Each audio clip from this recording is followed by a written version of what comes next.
Hey there, this is Patricia from Pinky's World. Apologies first for the ink all over my hand. I'm just finishing and I'm rushing to get my video done now, and of course I says you should have washed your hands, but it's only ink. So today I'm making this cute wee box. Again, another wee treat for the grandkids. I had them spoiled rotten.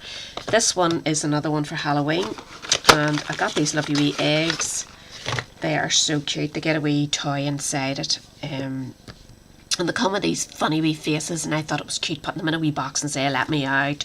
So that's what I've went with. Just be careful what age group you're buying these for. I can't see an age on the box. In case you were doing them at a craft fairs or anything, make sure you read. Yeah, there's it there. Not to 3, not suitable for not to 3, so make sure they're over that age group. And if you are doing them at craft fairs, you know to make sure to say to the people, because you could get yourself into trouble. But for your own wee grandkids or presents for friends, perfect. So I'm going to use this one this time for the next wee egg, and what I have used is tabs for everything for the wee stars, and make a difference for all the alphabets, the wee asterisks, and I have gone with fresh fig ink and fresh fig ribbon. And you will need an oval for cutting the wee egg shape here. So use your Freemans or whatever. It's about 2 inches in size is the size you'll need for these particular eggs. And you'll need a couple of punches, which I'll show you as we go along. I don't want to bore you. So first of all, get your piece of card, and you need to cut it 8 inches by 7 2/8. I know it never works out at a good even number, sure it doesn't. But so go to your 8-inch side, and we're going to score it with your broad side, or that's just me, you score it whatever you want. 1/2 inch, 2 3/8, 4 2/8, and 6 1/8. And just spin it round to the 7 2/8 side and go 1/2 inch again, 2 3/8, 4 7/8, and 6 6/8. And that's your scoring done.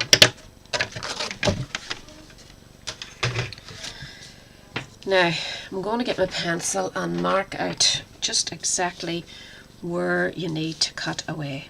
So it just keeps you right, and it keeps me right. So we don't need that corner, we don't need that one, and we don't need that, and we don't need that. Keeping those, and we don't need these. So move on to the next wee section. We don't need all of this. I'm going to cut and keep half of it, so we can take those two out and do the same with this side, just roughly half, doesn't have to be perfect. The next one is going to be your bottom and top, so we need to keep those, both of those. We'll just be cutting into the wee slits. And again at the bottom we need a wee half one, and the same with this side. So that's what you need to cut away. You need to keep this is your fold in. So this is going to be the front of your box, and that's where you're going to put your oval shape. So you want to center it. I'm actually going to come away from you for a second. You can have a wee look at the box when you're sitting there. I'm going to run this through the die cut machine, and I'm using my electrical one, which is noisy, so forgive me.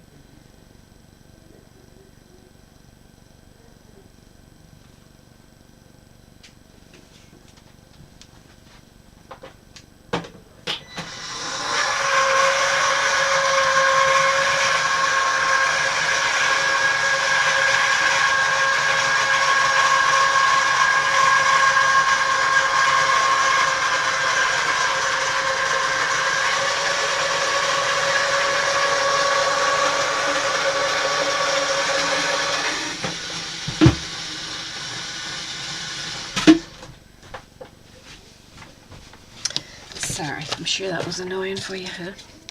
But it's done now. Wasn't too bad. So you have that cut. there's no point in doing all your folds and then running it through your machine, because it only flattens your folds out again. So we'll do the folds actually so you can see your good cuts.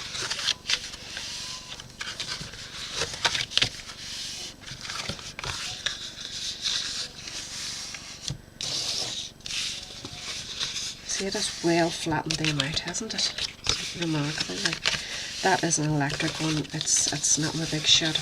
Just run through there for handiness because it's right beside me. So there you have it. Now we'll do our cutting. So as I say, we don't need all of this, so I'm going to cut into that line, to that fold, and then cut these away. I'll cut straight up to that crease there, and then you can cut these in, because these are just inside your box, so give them a good wee trim in just so it's not in your way. Next one we're keeping, so you can trim off those wee ones for the fold in, same there, and then cut up right up to the top again, same at this side, cut straight up that line. And then we've marked this, so we're going to take that away. And again, trim them in nicely so that they're not in your way when you're folding over your box. This one we don't need at all, so we can just chop it away. And that one will be folded in. And that one. And then these ones are chopped away. Much easier, I think, to put your wee X's. It just, especially for these kind of boxes when there's so many folds and cuts, it is easy to make a mistake. So you don't want to be wasting your good card. So just take your time and mark it up with your X's.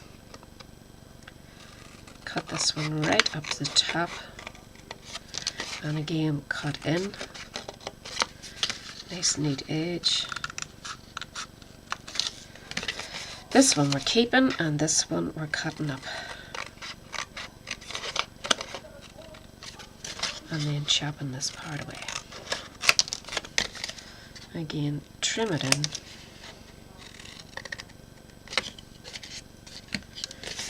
This one, just trim in for your closure.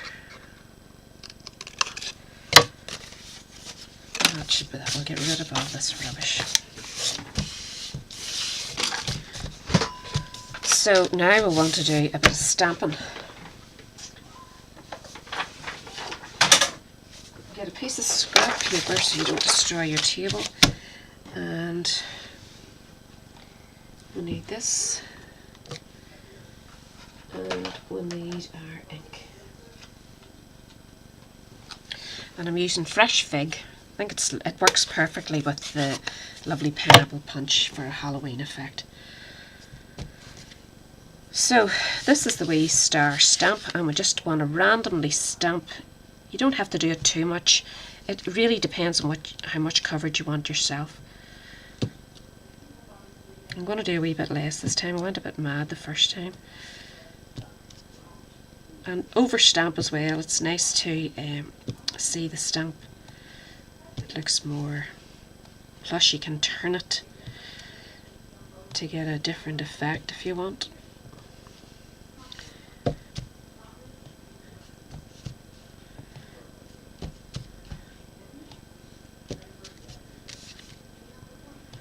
Wee bit tedious, but it does add a nice wee finish. What have I got on there? I must stamp over that. I don't know what that is. Didn't do that very well either, sure isn't. But take your time and stamp it good and well. Look, I'm getting ink everywhere. So sloppy. That's how I ruined my fingers doing the last one.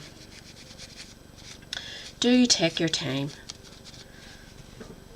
Keep your chamois beside you, and you could dip into that to keep you nice and fresh.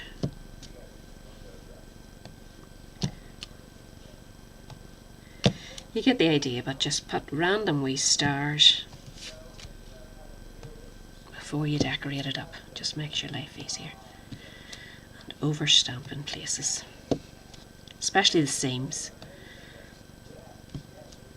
Look, I'm an idiot, aren't I?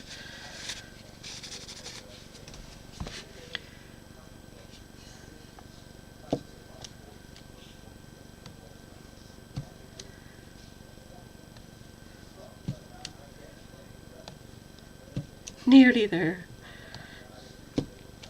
Ugh, there's a big gap there, like.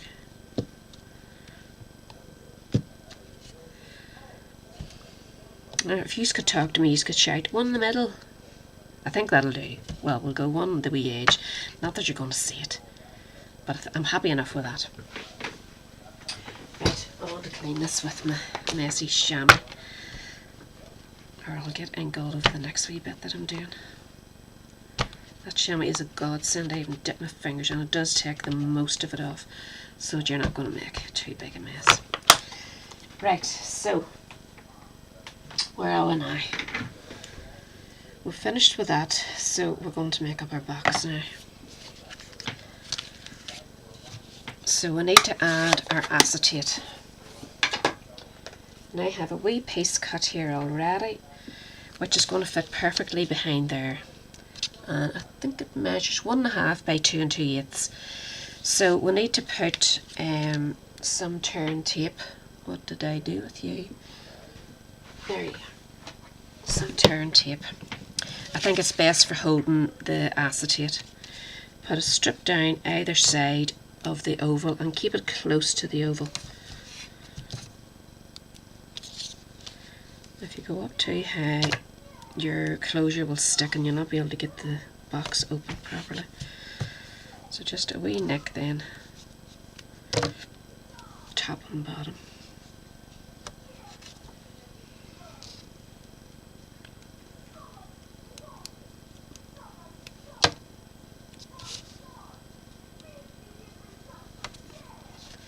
And then just use a pokey tool. Have you seen the new pokey tool? It is a lovely wee gadget. If you need one, that's the one to get. When this one goes, that's what I'll be getting. Oops.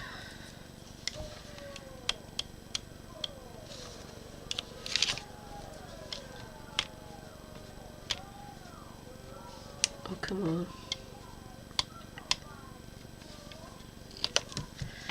Right, hopefully that will hold it without overlapping anything.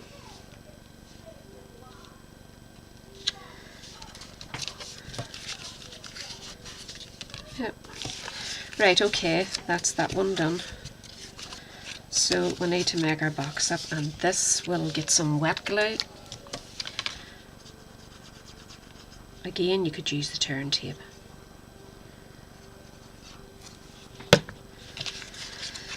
So that goes on there.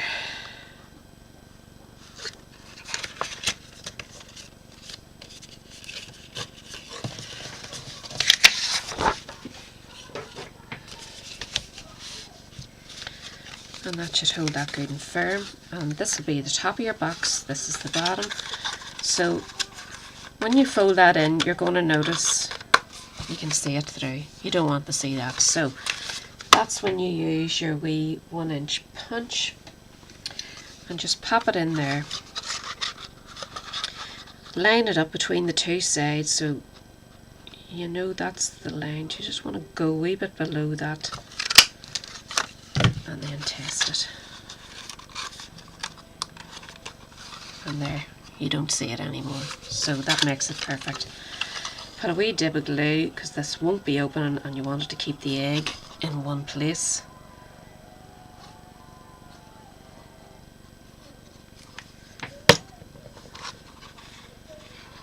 What you could do there, if you didn't want to mess around with this, is put your turn tape across before you punch it. Keep the seal of the turn tape still on and punch it out, and then just peel off whatever's left.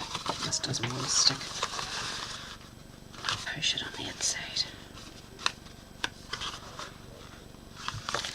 Right, so now you can put your wee egg in. As I said, a wee sticky dot will hold him in place so that he can't fly about the place. Just make sure you get him sitting the way you want them. And just pop them in there so that his face is right in the centre. And then that's your box done. We'll not bother doing that. Now the top might be the same. Check it. See, I can see a wee ridge, so we're going to do the very same.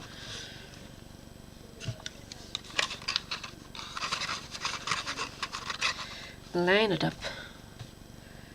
Don't go right up to the fold of that wee flap. Just go a wee bit lower. You don't need that much of it. It's just to make that wee bit of difference.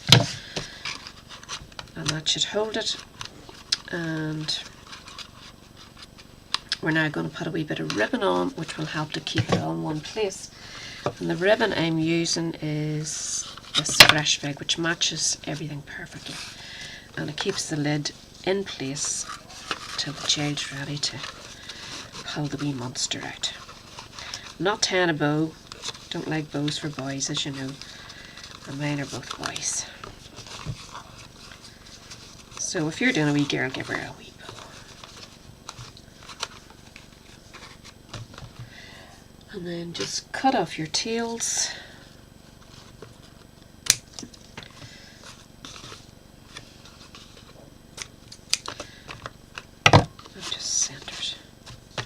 Now, all he needs now is the wording. Now, I have used this lovely punch. It's the Essential Labels punch, and it gives you this lovely wee shape, and it's just going to be stuck across there. And I've done the lettering first because it is quite feathery to do your lettering. You need to take your time over it, and if I did it on the video, we could be here to Christmas. So I'm just going to do that, my last letter, or my last exclamation mark actually. So I have picked it out of the stamps. Just simply, as you're doing your lettering, line everything up. Do it, stamp it out on a scrap piece first, depending on what you want to write. I know this fits in because I did it on a scrap piece first, measured against my label so that I knew where to centre things, and then just went ahead. And that gives me, let me out. I think it's really cool. The youngsters will get a wee kick out of it. I'll read that out to them and they'll think it's funny, like he's looking to escape.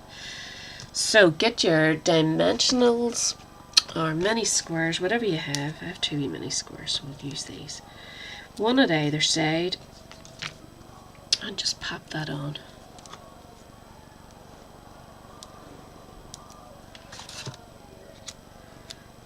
And I put it at a wee jaunty angle the last time. I think I'll do the same again. Let me out. Is that cute or what? I think it's really fun, but then I am easily entertained. Now he is swishing, like he's nearly turning around. I'm going to have to take him out and put a wee bit of glue dots on his bottom. So I hope you like that, hope you enjoy it, and it's so quick and easy, and I'm sure you have loads of wee stamps and bits and pieces. You could decorate that up any way you wanted. Just a wee quick treat for younger children. But remember, if you're doing them at craft fairs, make sure you give people a warning for the age group that it suits, because you're taking them out of the original box. So have a wee sign just saying not suitable for under 3s. So thanks for dropping by, and if you have a wee go, get in touch with me and show me your mix. So I'll see you next Tuesday then. Bye.